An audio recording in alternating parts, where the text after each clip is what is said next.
ETF index mutual funds నేర్చుకుని stock మార్కెట్లో రాణించాలనుకుంటున్నారా? వెంటనే ఈ నెంబర్కి కాల్ చేయండి.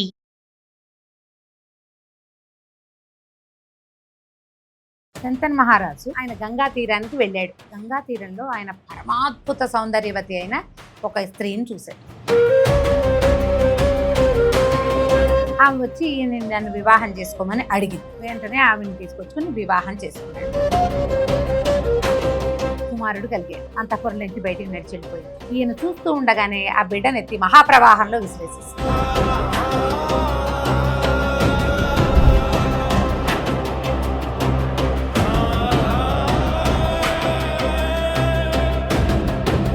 నమస్తే రమ్మగారు. నమస్తే రమ్మగారు, మనం మహాభారతంలో భీష్ముల వారి జననం గురించి మాట్లాడుకుంటూ ఉన్నాం. శంతన్ మహారాజు ఆయనకి తండ్రి ఆజ్ఞ చొప్పున ఆయన గంగా తీరానికి వెళ్ళాడు. వెళ్తే గంగా తీరంలో ఆయన పరమాద్భుత సౌందర్యవతి అయిన ఒక స్త్రీని చూశాడు.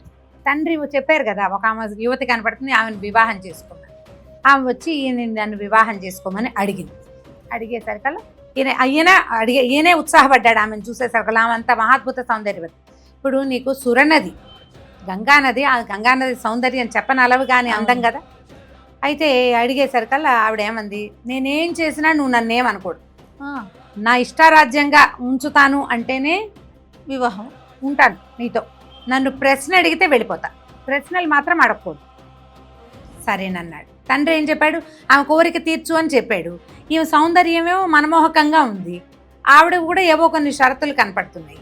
సరే, వెంటనే ఆవిడని తీసుకొచ్చుకుని వివాహం చేసుకున్నాడు. ఆమె గంగా అని తెలుసు ఆయనకి. ఇద్దరు ఎంతో కాలం సంతోషంగా ఉన్నారు. ఆమె గర్భవతి. ఈ రాజ్యానికి ఉత్తరాధికారులు నిజానికి ఆనాటికి లేరు. అయితే ఈవిడికి కుమారుడు కలిగాడు. రాత్రి తెల్లవారుజామున కుమారుడు కలిగాడని వార్త వచ్చింది. అందరూ చెప్పుకున్నారు. కోలాహలంగా ఉంది. పురిటింట్లోంచి పురిటాలు లేచి బయటకు వచ్చింది పిల్లవాడిని ఎత్తుకుని. అంతఃపురం నుంచి బయటికి నడిచి వెళ్ళిపోయింది. ఆమె వెళ్ళిపోతుంది అన్నారు. ఈ శంతనుడు ఆమె వెనకాల పరిగెత్తాడు, ఆమె ఎక్కడికో వెళ్తుంది. ఈయన చూస్తూ ఉండగానే ఆ బిడ్డనెత్తి మహాప్రవాహంలో విసిరేసేసింది. పిల్లని విసిరేసింది. అడిగితే సమాధానం చెప్తుందో చెప్పదో, అడగకూడదు అని ఉన్నది కదా నియమం. ప్రశ్న అడిగితే వెళ్ళిపోతానని అడగలేకపోయాడు, ఆమెను వదులుకోలేకపోయాడు. కుమారుడు పోయిన దుఃఖం ఆవిడికి లేదు, ఆయనకు ఉంది పాపం. సరే ఊరుకున్నాడు. మళ్ళీ అంతఃపురం అంతా ఇప్పుడు ఒక ఈవిడ ఇంత పని చేస్తుంటే ఊళ్ళో అంతా చెప్పుకోరు, అంతఃపురం ఎంత గగ్గోలెత్తిపోయి పురుటాలు కన్న వెంటనే పిల్లవాడిని తీసుకెళ్లి పడేసింది. ఒకళ్ళిద్దరికి కొంత ఏదో ఊహ అర్థమవుతోంది, ఇదేదో విచిత్రం జరగబోతోంది అని. క్రమంగా ఈవిడికి మళ్ళీ గర్భవతి, మళ్ళీ పురుడొచ్చింది, మగ పిల్లవాడు కలిగాడు. ఆమె యథావిధిగా పిల్లాడిని ఎత్తు తీసుకుపోయి గంగా ప్రవాహంలో పడేసేసి మళ్ళీ మళ్ళీ మళ్ళీ మళ్ళీ జరిగింది 7 సార్లు. నేను ఈ మై ఇలా పిల్లల్ని చంపేస్తుంది, అయినా కూడా ఆమె దగ్గరికి వెళ్ళి ఆ వ్యామోహాన్ని నేను చంపుకోలేకపోతున్నానని చాలా కష్టంగా ఉండేది. పాపం ఎంత క్షోభ అనుభవించుంటాడు. ఇక ఈసారి ఆగలేకపోయాడు. ఆమె 8వ గర్భవతి, కన్నది కాన్పైపోయింది. పిల్లాడిని ఎత్తుకుని బయలుదేరంగానే శంతనుడు ఆపేసాడు. నువ్వు ఏం పని చేస్తున్నావు, తల్లివేనా నువ్వు? ఇదేమి గర్భము, ఇంత భారము పడి ఇంత కష్టపడి, మానవ గర్భం అంటే సులువు కాదు, మరి ఇట్లా పిల్లల్ని చంపేస్తున్నావు. రాజ్యానికి ఉత్తరాధికారులు లేరు, నేను నీ మీద వ్యామోహాన్ని చంపుకోలేకపోతున్నాను, ఏమి అడగద్దన్నావు, ఎన్నాళ్ళు నేను అడగకుండా ఉంటానని ఆమెను గట్టిగా ఆపాడు. ఆపేసరికల్లా ఆమె చెప్పింది, నువ్వు నన్ను ప్రశ్న అడిగావు కాబట్టి నేను నీతో ఇంకా ఉండను, నేను వెళ్ళిపోతున్నాను. పిల్లాన్ని నాతో తీసుకెళ్తాను, పెద్దవాడయ్యాక నీకు అప్పచెప్తాను అని చెప్పి కుమారుడిని తనతోటి తీసుకెళ్ళిపోయింది. పిల్లాన్ని ఎత్తుకుని వెళ్ళిపోయింది. అయ్యో, ఈయన భార్య లేదు, కుమారుడు అలాగే ఉన్నాడు కొంతకాలం దుఃఖంతో. ఆమె లేదన్న దుఃఖము, కుమారుడు దక్కలేదన్న దుఃఖంతో. కొన్ని సంవత్సరాల తర్వాత ఒకనాడు ఈయన గంగానదికి సాయంకాలం పూట వ్యాహ్యాలకి వెళ్తే గంగ ప్రవాహం ఆగిపోయింది ఒక చోట. ప్రవాహం అది నిరంతర ప్రవాహం కదా, ఎందుకు గంగ ఆగిపోయింది, ఎక్కడ దీనికి ఆనకట్ట అడ్డుకట్టబడింది అని వెతకడానికి వెళ్ళాడు. ఆయన వెళ్ళేసరికల్లా ఒక కుమారుడు 15-16 సంవత్సరాలు ఉన్నటువంటి ఒక ప్రాయపు కుర్రవాడు బాణాలు వేసి గంగా ప్రవాహాన్ని అడ్డం పడుతుంది. బాణం తీస్తే గంగ మళ్ళీ పరిగెడుతుంది, కానీ గంగని ఆపాడు. ఆ అబ్బాయిని చూసేసరికల్లా ఈయనకి పుత్రవాత్సల్యం వచ్చేసి చాలా సంతోషం వచ్చింది. ఇంత శక్తివంతుడా, ఎవరికైనా ఇంత శక్తి ఉంటుందా గంగా ప్రవాహాన్ని ఆపటం అంటే? సామాన్యమా? ఆయన ఆ కుమారుణ్ణి ఎవరు ఏమిటి అని అడిగే లోపల గంగా ప్రవాహంలో నుంచి గంగాదేవి బయటకు వచ్చి రాజుకి నమస్కరించి, రాజా, ఇతను నీ కుమారుడు, నేను నాతో తీసుకెళ్ళిపోయాను, అతను పెద్దవాడయ్యాక నీకు అప్పచెప్తానని కదా, దేవవ్రతుడు అనే పేరుతోటి ఈ కుమారుణ్ణి స్వీకరించింది. అని చెప్పి కుమారుడిని అప్పచెప్పి ఆ దేవవ్రతుడిని తనతో పాటు తెచ్చుకున్నాడు రాజు. ఇదిగో వీడే నా ఉత్తరాధికారి యువరాజు అని చెప్పుకున్నాడు. ఇలా ఇతను ఈ లోపల అనేక రకాల విద్యలు నేర్చుకున్నాడు. తల్లి దగ్గర ఉండగానే పరశురాముడి దగ్గర విద్యను అభ్యసించాడు. ఎంతో విద్యలు ఉన్నాయి ఆయనకి. మహాపరాక్రమవంతుడుగా పరిణమిస్తూ ఉన్నాడనమాట. ఇంతలో ఏమైందట, ఒకనాడు ఈ శంతన్ మహారాజు ఈ గంగా నది తీరంలో ఎక్కడో ఒక సుగంధం వస్తుంటే ఎక్కడి నుంచి వస్తోంది ఈ అద్భుతమైన వాసన అని ఆ వాసనని వెనకాలే వెళ్ళాడు. వెళ్తే ఆయన ఒక మహాసౌందర్యవతైన ఒక అమ్మాయిని చూశాడు. పల్లీల అమ్మాయి. ఆ పిల్లని వివాహం చేసుకోవాలనిపించింది. ఎంత వయసు అయిపోయింది ఆయనకి, పెద్దవాడయ్యాడు. గంగాదేవి వెళ్ళిపోయి కూడా చాలా నాళ్ళు అయిపోయింది. కుమారుడు ఉన్నాడు. కానీ ఆయనకి వివాహేచ్ఛ కలిగింది ఈ అమ్మాయిని చూసేసరికి. ఆ కలిగేసరికల్లా తండ్రిని అడిగాడు. తండ్రిని అడిగితే తండ్రి ఏమన్నాడు, నాకేం అభ్యంతరం లేదు, నువ్వు మహారాజువి, నీకు పిల్లనివ్వటానికి నాకు అభ్యంతరం లేదు. కానీ నా కుమార్తెకి పుట్టిన సంతానమే రాజు కావాలని నా కోరిక. ఎందుకంటే ఈ అమ్మాయి సామాన్యురాలు కాదు. చేపలు పట్టే వాళ్ళం మేము, నేను బెస్తవాడిని, అంటే మేము ఈ వంశానికి చెందిన వాళ్ళం. అయినా కూడా ఈమె ఉపరిచర వసువు కూతురు, వసురాజుకు జన్మించిన అమ్మాయి. ఈ మహాద్భుతమైన సౌందర్యవతి, విపరీత వరాలు పొంది ఉన్న పిల్ల. కాబట్టి ఈ పిల్లని మంచి చోట ఇవ్వాలి, ఆమె సంతానం చక్రవర్తులు కావాలని నా కోరిక. దానికి ఒప్పుకునేటట్టయితే చేసుకోమంటాడు. అనేసరికల్లా ఈయన ముందు వెనకాడి, అట్లా కుదరదు, నాకు గంగా గర్భాన్ని జన్మించినటువంటి దేవవ్రతుడు ఉన్నాడు, దేవవ్రతుడిదే రాజ్యం, అతను యువరాజుగా ఉన్నాడు, కుదరదని ఈయన శంకరుడు వెళ్ళిపోయాడు. కానీ ఆయనకి మనసులో అమ్మాయి ఉండిపోయింది. ఆయన ఒక అలసటగా దిగులుగా అలా కనపడుతూ ఉండేవాడు. తండ్రి ఎందుకు ఇంత నిశ్శబ్దంగా ఉన్నాడు, ఏం జరుగుతోంది ఏమిటి అనేది ఆయనకి అర్థం కాలే. కుమారుడికి కొద్ది రోజులు చూశాక ఏం జరిగి తండ్రి ఇట్లా దిగులుగా ఉన్నాడు, ఈయన మనోవేదన ఏమిటి అని తెలుసుకుని, ఓహో ఈయనకి వివాహేచ్ఛ కలిగింది నాన్నగారికి అని చెప్పి 2-3 మంత్రుల్ని తోడు తీసుకుని ఈ వెళ్ళి దాసరాజు దగ్గరికి వెళ్ళాడు. ఈ దాసరాజు యొక్క కుమార్తె మత్స్యగంధి అనే పేరుతోటి ఉన్న సత్యవతీదేవి ఆవిడ పేరు. అయితే ఈ మత్స్యగంధిగా ఉన్న ఈమెని యోజనగంధిగా మార్చాడు పరాశరుడు అనే ఋషి, వ్యాస మహర్షి యొక్క తండ్రి.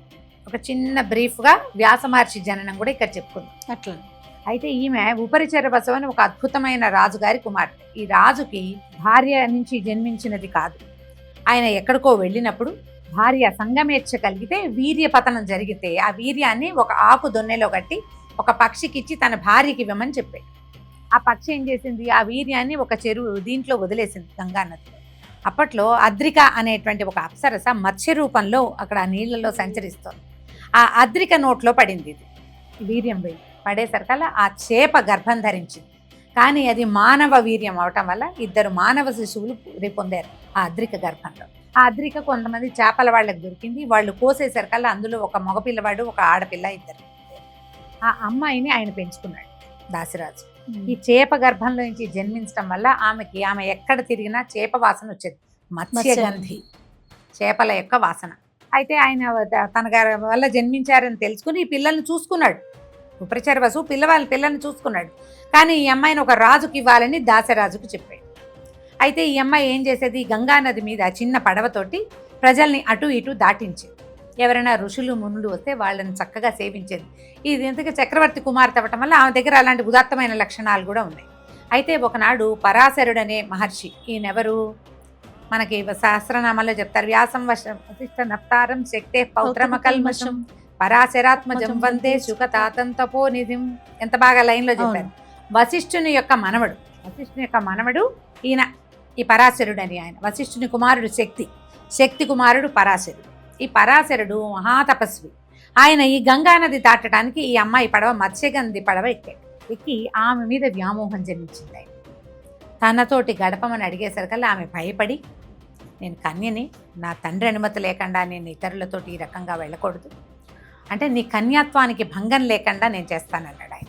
ఇక్కడంతా ఇంత వెలుగుగా ఉంది, పట్టపగలు ఈ గంగానది మీద సంగమం నిషేధం అంటే కాదు, నేను దీన్ని చీకటిమయం చేస్తానని ఒక కృష్ణద్వీపం తమ చుట్టూతా ఒక నల్లటి ద్వీపాన్ని తన మంత్రశక్తితో తపోశక్తితోటి పరాశరుడే సృష్టించాడు. ఆ పరాశరుని వల్ల ఈ మత్స్యగంధికి ఒక కుమారుడు కలిగాడు.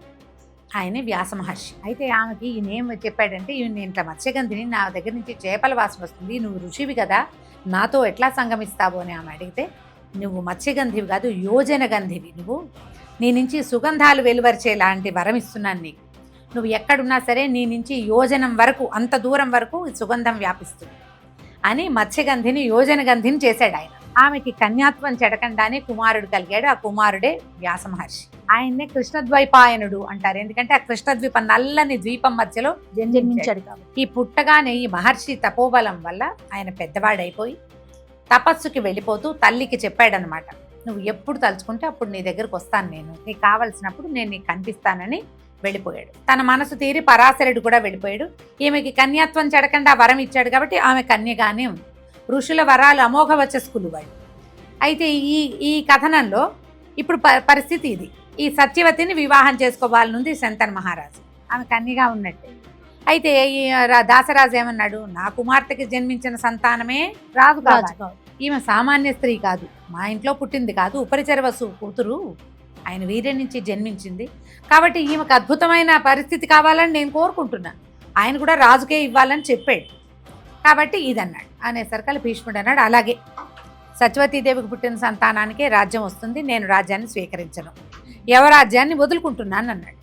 అంటే ఆయన దాసరాజు అన్నాడు, ఇవాళ నువ్వు వదులుకుంటావు నాయన, రేపొద్దున నీకు నీ వివాహం అయ్యి నీ పిల్లలు రారా, వాళ్ళు ఊరుకుంటారా అనేసరికల్లా ఆయన ఏమన్నాడు గట్టిగా, కాదు అసలు నేను వివాహమే చేసుకోను, ఆ జన్మ బ్రహ్మచారిగా ఉంటాను, జీవితాంతము బ్రహ్మచారిగా ఉంటా, నేను వివాహం చేసుకోను, నాకు సంతానం లేదు కాబట్టి నా తండ్రికి సత్యవతీదేవి వల్ల కలిగిన సంతానానికి ఈ రాజ్యం వస్తుంది, వాళ్ళే రాజులు అవుతారు, నేను దగ్గరుండి వాళ్ళతో రాజ్యం చేయిస్తానని ప్రామిస్ చేశాడు.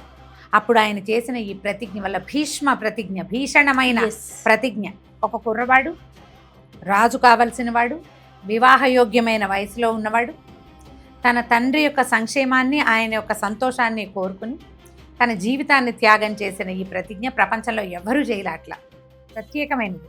ఈ భీషణమైన ప్రతిజ్ఞ చేశాడు కాబట్టే ఆయన్ని భీష్ముడు అన్నారు. అప్పటి నుంచి దేవవ్రతుడు అన్న పేరు తగ్గిపోయి భీష్ముడు అనే పేరు వచ్చింది. ఈ సత్యవతీదేవి నుంచి శంతనుడికి వివాహం చేశారు. శంతన్ మహారాజు కొడుకు చేసినటువంటి ఈ అద్భుతమైన అమోఘమైన త్యాగాన్ని చాలా మెచ్చుకుని, నాయన ఇచ్ఛామరణాన్ని ఇస్తున్నాను నీకు, ఎప్పుడు కావాలంటే అప్పుడు, నీ ఇష్టం, నువ్వు ప్రాణం వదలదలుచుకున్నప్పుడే నువ్వు వదులుతావు అని చెప్పి ఇచ్ఛామరణ శక్తిని కుమారుడికి ఇచ్చాడనమాట భీష్ముడు. తర్వాత వివాహం చేసుకున్నారు. ఆయనకి 2 కుమారులు పుట్టారు శంతనుడికి. చిత్రాంగదుడు, విచిత్ర వీరుడు, 2 అబ్బాయిలు. అయితే ఈ చిత్రాంగదుడు పరమ అహంకారి, ఒక రకమైన పోట్లాటకుడు. ఇతను ఒక చిత్రాంగదుడు అనే పేరున్న ఒక గంధర్వుడితో పోరాడి మరణించాడు. శంతన్ మహారాజు మరణించాడు. ఆయన తర్వాత కుమారుడు మరణించాడు. విచిత్ర వీరుడు ఉన్నాడు, కొంచెం సామాన్యమైన వాడు. ఇతను కొంచెం వుమనైజర్గా, మనకి స్త్రీలోలుడుగా చెప్పబడతాడు కథలో. సరే, మరి ఇప్పుడు రాజ్యానికి ఉత్తరాధికారి కావాలి, విచిత్ర వీరుడు ఉన్నాడు, అతనికి సంతానం కావాలి కదా. సత్యవతీదేవి భీష్ముడితోటి సొంత కుమారుడితో వ్యవహరించినట్టుగానే వ్యవహరించేది. ఆమె ఏమంది, నాయన ఇవి తమ్ముడికి వివాహం సంగతి చూడమంటే, అప్పట్లో కాశీరాజు గారు, ఆయనకు 3 కూతుళ్ళు ఉన్నారు, అంబా, అంబిక, అంబాలిక. ఈ 3 అమ్మాయిలకి ఆయన స్వయంవరం చాటించాడు. స్వయంవరం చాటిస్తే అన్ని దేశాలకి పత్రికలు వస్తాయి, అందరూ వెళ్తారు, ఆడపిల్లలకి ఎవరిష్టమైతే వాళ్ళని వరించే రోజు అది. కానీ భీష్ముడు ఏం చేశాడు, ఈ కాశీ రాజకుమార్తెలు 3 తన రథం ఎక్కించుకుని తీసుకొచ్చేశాడు. మీకు ఎవరికైనా అభ్యంతరం ఉంటే మీరు నా మీద పోరాటానికి రావచ్చు అన్నాడు. కొంతమంది రాజులు పోరాడిన వాళ్ళని భీష్ముడు చితకొట్టి వదిలిపెట్టాడు, వెళ్ళిపోయారు. సాళ్లుడు అనే ఒక్క రాజు మాత్రం చివరి వరకు ఆయన వెంటపడితే ఆ సాళ్లుడిని కూడా పరాభవించి వెనక్కి పంపించేశాడు భీష్ముడు. ఈ 3 రాజకుమార్తెల్ని తీసుకొచ్చేసాడు ఇంటికి. తీసుకొచ్చి ఇక్కడ వివాహం అన్నారు. అనగానే వాళ్ళల్లో పెద్ద అమ్మాయి అయినటువంటి అంబ ఏం చెప్పిందంటే, నా తండ్రి నన్ను సాళ్లుడికి ఇవ్వడానికి నిశ్చయించాడు, నేను కూడా సాళ్లుడి మీద మనసు పడ్డాను, ఉత్తర ప్రత్యుత్తరాలు నడిచినాయి, కాబట్టి నన్ను మీ తమ్ముడికి వచ్చి వివాహం చేయొద్దు, సాళ్లుడు నా కోసమే మీ వెనకాల వచ్చాడు, నేను వాగ్దత్తగా ఉన్నాను, మా తండ్రి చెప్పాడు సాళ్లుడికి ఇస్తానని. అనే సర్కల్లో ఈయన ఏమన్నాడు, సరే నీకు అతని మీద మనసు ఉంటే నిన్ను రథం ఎక్కించి పంపించేస్తానని కొంత పరివారాన్ని ఇచ్చి అంబని సాళ్లుడి దగ్గరికి పంపేశాడు. ఇక్కడ 2 అమ్మాయిలు మిగిలారు, అంబిక, అంబాలిక. వీళ్ళిద్దరిని విచిత్ర వీరుడికి ఇచ్చి వివాహం చేశాడు. వివాహం అయింది. ఆ కాలంలో కొన్ని విధానాలు ఉండేవి. ఏంటంటే, ఈ భార్యా సంగమము ప్రత్యేక దినాల్లోనే, మిగిలిన సమయాల్లో రాజులు ఈ స్త్రీ సంగమానికి పాల్పడకూడదు, విపరీతంగా ఆ స్త్రీ వ్యామోహం అది ఉంటే పనికిరాదు. ఈ విచిత్ర వీరుడు పూటకే కొంత బలహీనుడు, కానీ అతనికి విపరీతమైన కామవాంఛ. దాంతో ఈ భార్యా సంగమంలో ఎప్పుడు భార్యలతోటి గడిపి ఏదో జబ్బు చేసి మరణించాడు. విచిత్ర వీరుడు మరణించేశాడు. అమ్మాయిలు 2 మిగిలారు, కోడళ్ళు 2. ఈ అమ్మాయి ఉండిపోయారు. ఇంక సంతానం ఏది, పిల్లలు కలగకుండానే అతను కాస్త పోయాడు. సత్యవతీదేవి కంటికి మింటికి ఏకధారగా బాధపడింది. అయ్యో నా తండ్రి, ఆయన ఆలోచన ఏమిటి, నా పిల్లలే రాజ్యానికి రావాలంటే రాజ్యానికి రావాల్సిన 2 కుమారులు ఒకడు అట్లా పోయి రెండోవాడు ఇట్లా పోయాడు. భీష్ముడిని అడిగింది, ఈ రాజ్యానికి రాజు లేడు నాయన, నువ్వు వివాహం చేసుకుని సంతానాన్ని కంటే వాళ్ళు రాజులు అవుతారు, రాజ్యం ఇట్లా ఇదైపోతుంది అని అడిగింది. అడిగేసరికల్లా భీష్ముడు ఒప్పుకోలేదు. నేను వివాహం చేసుకోను, ఆ జన్మ బ్రహ్మచారిగా ఉంటానని శపథం చేసి ఉన్నాను. నేను ఇంత శపథం చేసి ఇప్పుడు రాజ్యం కోసం మళ్ళీ నేను సంతానాన్ని పొందటం ఏమిటి, అది కుదరదు, దీనికి వేరే మార్గం ఆలోచిద్దామని అన్నాడు.